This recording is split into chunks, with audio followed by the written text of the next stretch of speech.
दोस्तों नमस्कार, मेरा नाम है कुलदीप कुमार और आप देख रहे हैं युवा दस्तक। युवा दस्तक पे आज हमारे साथ एक युवा साथी हैं अभिषेक जो कक्षा 11वीं में पढ़ते हैं।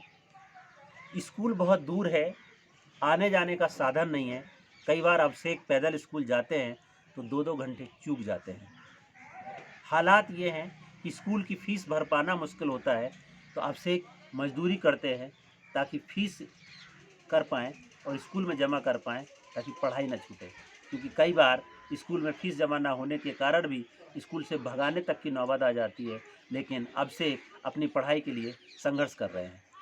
अभिषेक के पास आने-जाने का साधन नहीं है तो पैदल ही स्कूल जाते हैं, क्योंकि जिस समुदाय से आते हैं, ख़ासकर दलित समुदाय से, उस समुदाय में पढ़ने के लिए बहुत सारी चुनौतियाँ हैं। कहने के लिए लोग तो बहुत बातें करते हैं कि इतना डेवलप कंट्री हो गई है, लेकिन आज भी हमारे समुदाय के दलित समुदाय के बच्चे स्कूल जाने के लिए साधन नहीं है, फ़ीस भरने के लिए पैसे नहीं हैं, पढ़ाई का सपना कैसे पूरा करेंगे?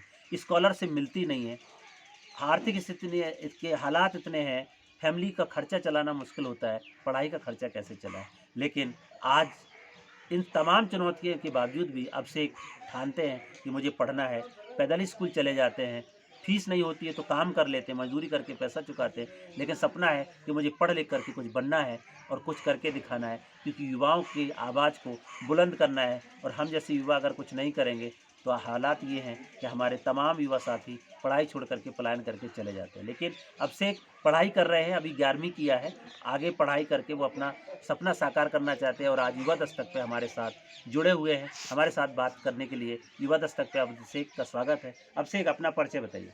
सर, मैं हूँ अभिषेक रजक जी। और ग्राम औरेखी का रहने वाला हूँ। हुँ, और मैं स्कूल पैदल ही जाता हूँ। कभी-कभी साधन नहीं होता है, पैसे नहीं होते हैं देने के लिए हुँ, साधन, हुँ, तो पैदल ही जाता हूँ। लेट हो जाता हूँ स्कूल 2-2 घंटे, तो हुँ, टीचर चिल्लाते हैं, इतने लेट आते हो हुँ, और स्कूल की फ़ीस भी नहीं भरते हो, तो स्कूल भी नहीं जा पाता हूँ। जब पैसे कमाने होते हैं फ़ीस भरने के लिए, हुँ, तो मज़दूरी करने लगता हूँ सर, हुँ, गाँव खेतों में कुछ भी हुँ, फीस भरने के लिए। हुँ, और जो हमारे दोस्त हैं वो कोचिंग वोचिंग करते हैं, वो सब हम नहीं कर पाते हैं, तो पढ़ने में भी कमज़ोर हैं सर। हुँ। मज़दूरी करके ही पढ़ पाते हैं। स्कूल स्कूल भी बहुत कम जा पाते हैं, क्योंकि पैसे भी भरना है, वहाँ का घर का भी खर्चा चलाना है। पापा भी कभी-कभी बीमार हो जाते हैं, उनका भी खर्चा। हुँ, सर, बहुत सारा खर्चा होता है घर पे। बिल्कुल। तो अभिषेक बता रहे हैं कि वो भी कोचिंग करना चाहते हैं। उनका भी सपना है कि हम अच्छी कोचिंग लेकर के अच्छी पढ़ाई करें, लेकिन हालात ये हैं कि हम कोचिंग नहीं कर सकते क्योंकि संसाधन नहीं है। तमाम लोग कोचिंग सेंटर चलाते हैं, तमाम लोग पढ़ने भी जाते हैं, लेकिन अभी भी एक तबका ऐसा है जिसके लिए कोचिंग आज भी सपना है, क्योंकि उसके पूरा करने के लिए, फ़ीस भरने के लिए पैसे नहीं हैं। स्कूल की फ़ीस भरने के लिए पैसे नहीं हैं, लेकिन उन तमाम संघर्षों के बावजूद अभिषेक जैसे युवा पढ़ाई के लिए तत्पर हैं और पढ़ाई की कोशिश कर रहे हैं। आपसे क्या-क्या चुनौतियाँ आती हैं जब आप घर से निकलते हैं? हालात इस तरीके के हैं, पढ़ना चाहते हैं, कौन-सी ऐसी बड़ी चुनौती हैं जो आप फेस करते हैं? सर, सबसे बड़ी चुनौती तो यही है कि स्कूल जब पैदल जाते हैं, गाँव में वहाँ से आते हैं पैदल, हुँ, कुछ साधन नहीं है, साधन मिलता भी है तो पैसे नहीं हैं, हुँ, तो पैसे कमाने पड़ते हैं, स्कूल में भी देने हैं। हुँ, और स्कूल भी कम जाते हुँ, हैं इसी कारण, क्योंकि स्कूल में देने हैं और फिर पढ़ाई तो कर नहीं पाते हैं। कोचिंग करते हैं जो बच्चे हमारे साथ में, हुँ, वो हमसे बहुत काफ़ी होशियार हैं, तो हुँ, टीचर हमसे चिल्लाते हैं। हुँ। अब सर, जब पैसे ही नहीं है तो फिर कहाँ से कोचिंग कर तो सकें। अभिषेक आप इस तमाम हालात में पड़ रहे हैं। आप अपनी जो हालात बता रहे हैं, आपने जो चुनौतियाँ बता रहे हैं, वो निश्चित तौर से हम समझ सकते हैं कि एक यूथ के साथ इतनी चुनौती में पड़ पाना कितना मुश्किल होता है। इतने सारे हालात हैं, आपके सपने क्या हैं? क्या करना है ज़िंदगी में? सपने तो सर, हर किसी का एक ही सपना होता है कि मैं कोई सरकारी हुँ, जॉब करूं, हुँ, लेकिन वो सर कभी-कभी सोचता हूं कि वो हो नहीं सकता, हुँ, क्योंकि पढ़ाई नहीं कर पाते हैं। जो हमारे साथ के बच्चे हैं वो हमसे काफ़ी होशियार हैं, हुँ। उनको देख के हम सोचते हैं कि कुछ हो नहीं सकता, यही मजदूरी ही करनी पड़ेगी और तो कुछ कर नहीं सकते। जब कोचिंग वोचिंग करें तो थोड़ी बहुत होशियार हो सकें, लेकिन कोचिंग कर नहीं पाते हैं सर, मजबूरी आपसे में। एक बात और मैं बोलूँगा, क्योंकि आप जिस तरीके के संघर्ष को आप बता रहे हैं, निश्चित तौर से ये संघर्ष हमारे तमाम महापुरुषों ने किया। बाबा साहब अम्बेडकर ने भी कितनी सारी चुनौतियों के बावजूद पढ़ा और तमाम सारे जो महापुरुष हुए हैं, जितने भी लोगों ने संघर्ष किया है, पढ़ाई के प्रति, समुदाय के प्रति, उन्होंने निश्चित रूप से एक मुकाम हासिल किया है। संघर्ष बर्बाद नहीं जाता और आप निश्चित तौर से जिस संघर्ष के साथ पढ़ाई कर रहे हैं। एक सवाल और मेरा आपके साथ है कि आप चूँकि दलित समुदाय से आते हैं, रजक समुदाय से आते हैं, जिसको धोबी समुदाय बोलते हैं, उसके साथ छुआ-छूत का क्या स्थिति है? क्योंकि बहुत सारे हमारे दलित समुदाय के बच्चे स्कूल में डिस्क्रिमिनेशन या गाँव में छुआ-छूत के कारण वो गाँव ही छोड़ देते हैं या स्कूल छोड़ देते हैं। तो आपने कभी अनुभव किया है, आपके साथ कभी छुआ-छूत हुआ हो? हाँ सर, होता है, जी। ऐसा भी होता है स्कूलों में, हुँ। और गांव में तो बहुत ज़्यादा होता है किस सर, तरीके का स्कूल में भी छुआ-छूत? क्योंकि होता बहुत है। सारे युवा ये जानना चाह रहे हैं, हाँ आप गाँव से आते हैं, बहुत सारे युवा साथी जिनको नहीं पता कि छुआ-छूत क्या होता है, तो वो आपसे जानना चाह रहे हैं कि किस तरीके का छुआ-छूत हुआ? आप थोड़ा विस्तार से समझाइए। सर, थोड़ा जो स्कूल में जाते हैं हाँ, लंच-वंच हम जो खाते हैं, तो जी, जो ऊंची जाति के लोग बच्चे हैं वो हमारे साथ नहीं बैठते हैं, अच्छा, और जो बोतल ले जाते हैं वो पानी पानी नहीं की पीते। अगर मांगो तो वो अपनी नहीं देते हैं, हुँ। नहीं ना तो मेरी लेते हैं, बस यही छुआ-छूत।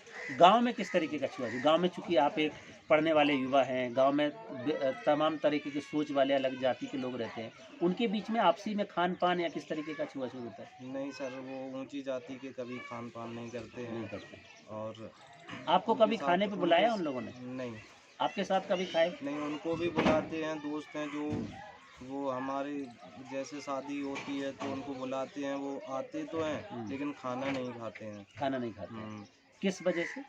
यही वजह है कि हम नीची जाति के हैं, वो ऊँची जाति के हैं।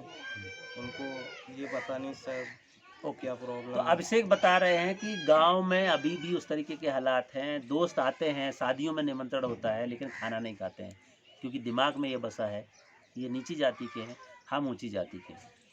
युवा दस्तक ऐसे ही सवालों को उठाता है क्योंकि भारत के संविधान में जाति की जो बात है, जाति विच्छेद की जो बात है, समानता की जो बात है, वो समानता गाँव में किस लेवल पर है? और ऐसे युवा जो इस अनुभव को महसूस कर रहे हैं, कैसे उससे टकराव लेते हुए इसमें बदलाव ला सकें, ताकि भारत देश में लागू जो संविधान है, भारत के संविधानों की प्रस्तावना में दिया गया समानता की बात है, समता की बात है, बंधुता की बात है, भाईचारे की बात है, न्याय की बात है, वो लोग जान सकें। क्योंकि आज भी गाँव में जिस तरीके के हालात हैं, जैसे अभिषेक बता भी रहे हैं कि छुआ-छूत का आलम ये है कि लोग साथ में बैठ के खाना नहीं खाते हैं, निमंत्रण में आते हैं लेकिन आके चले जाते हैं क्योंकि उनकी सोच में ये चीज़ चल रही है कि तुम ऊँची जाति के हो, हम बड़ी जाति के हैं, तुम नीची जाति के हो। ये जाति का जंजाल कब तक चलता रहेगा, इस पे चोट करने के लिए अभिषेक जैसे युवा तैयार हो रहे हैं, बदलाव के लिए कोशिश कर रहे हैं अपने गाँव में। हालाँकि ये संघर्ष लंबा है, चुनौती भरा है, लेकिन उस सफ़र को पे चलने के लिए अभिषेक जैसे युवा तैयार हुए, जो युवा दस्तक के साथ जुड़कर इस आवाज़ को बुलंद कर रहे हैं। अभिषेक, आज आपको युवा दस्तक पे बहुत सारे लड़के, लड़कियाँ, युवा साथी देख रहे हैं, उनको आप क्या कहना चाहेंगे? उनके लिए कोई संदेश है आपका? उनके लिए सर यही संदेश है, छुआ-छूत ये सर कुछ नहीं होता है। हुँ, जैसे आप रह रहे हो वैसे हम भी रह रहे हैं, बस आपके पास पैसा ज़्यादा है, हमारे पास कम है। जैसा आप खाते हो वो नहीं खा पाते हैं, और जैसे आप रहते हो वैसे नहीं रह पाते हैं, हम मज़दूरी करते हैं, आप नहीं करते हो। तो इससे सर कुछ फ़र्क नहीं पड़ता है। हुँ, इससे ये मतलब थोड़ी ना है कि किसी के घर का पानी ना पियो, हुँ, पानी तो पानी है सर, हुँ, पानी में कौन सी छूत होती है। हुँ। तो बस यही कहना चाहता हूँ सर कि छुआ-छूत नहीं माननी चाहिए सर, ये कुछ नहीं होता। तो अभिषेक का कहना है कि छुआ-छूत नहीं मानना चाहिए, कुछ नहीं होता है और इस दंश से बहुत जल्दी बाहर निकलने की ज़रूरत है क्योंकि हमारे देश में संविधान है और आप युवा और संविधान की बात करते हैं। हालाँकि बहुत चुनौतीपूर्ण है कि जब गाँव में जिस पूरे पितृसत्ता की व्यवस्था में, जातिवादी व्यवस्था में ऐसी शुरुआत करना, हालाँकि शुरुआत हो चुकी है, जिसकी शुरुआत युवा दस्तक के साथियों ने किया है, अभिषेक जैसे युवाओं ने किया है। निश्चित तौर से हम इनके संघर्ष को सलाम करते हैं और उम्मीद करते हैं कि तमाम लोग जो इनके जैसे साथियों को सपोर्ट करना चाहते हैं ताकि वो अपनी पढ़ाई को जारी रखते हुए अपने सपने को पूरा कर सकें। युवा दस्तक हर रोज़ ऐसे युवाओं के साथ बात करता है, उनके संघर्ष सफ़रनामे और उनके चुनौतियों भरे सफ़र को, ताकि दूसरे युवा उससे प्रेरणा लेते हुए इस देश में युवाओं की आवाज़ को बुलंद कर सकें। इस देश में संविधान है, संविधान में दिए अधिकार और कर्तव्य हैं, उन अधिकारों को युवा जान सकें, संवैधानिक मूल्यों की आवाज़ को गाँव गली से बुलंद करते हुए इस देश में